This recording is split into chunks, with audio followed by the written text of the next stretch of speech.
Kira, also known as Lady Mandalore, for And you are you a Slytherin? Yes. My God. I knew it was cool. Oh my God. You brought it in. It's smooth. All right. Hi.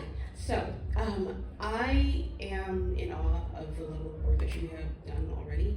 I think that what you have put out into the world should absolutely be celebrated. X-Men Thank you. 97 is not the first and only thing that comes to mind for me. Arc was a impeccable. Slept on, and it got caught up in it got caught up for a while, but I'm glad it's out. So thank you. No problem. With that, you do such amazing work for integrated storytelling. Mm-hmm.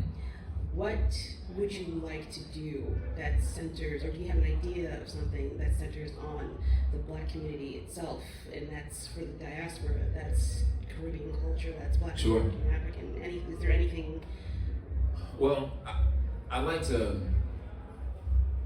when I make art, especially my own personal projects, I like to speak to the subconscious, so that you're teaching people without them knowing that they're being taught, and a lot of times, especially in storytelling, I think that it's important to give the question and not give the answer, right? And if you lace things with enough potency, I think that it has replay value, and you'll find stuff the more you dig, and then hopefully I'll put them on a path of like, oh, I didn't even know about this. Like, so for instance, I have like a cosmic horror Western.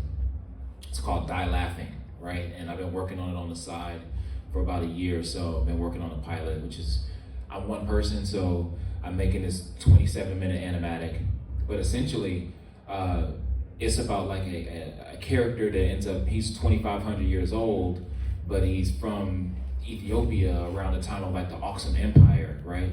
And so if you didn't know anything about that, you'd research that and learn all about that time period and stuff like that. And then also, he ends up getting cursed for a reason, and he's been alive all this time, but he comes to the new world to find basically a way to kill himself because he's tired of being alive. But also you learn more about American history through that, and it takes place in the 1800s because it's a Western, right? So now you get a chance to see us in these as ranchers, cowboys. They leave us out of all these stories, but we were the majority of them. You know what I'm saying? So you're getting some American history, you're getting African history through the flashbacks where I'm able to showcase what it would look like through my lens and all that kind of stuff as well. And so, but it's not so overt, it just becomes a world. It's just about immersion. And I hope that through stories like that I can continue to, highlight, our rich world history. It's not a slight to any other things, but for me, my personal approach has always been to make stuff that's not so grounded in emotion and arcs and themes, but not so grounded as like so much street level all the time, because we have such a rich world history that they don't highlight in a lot of media. So that's kind of been my take on it, Yeah.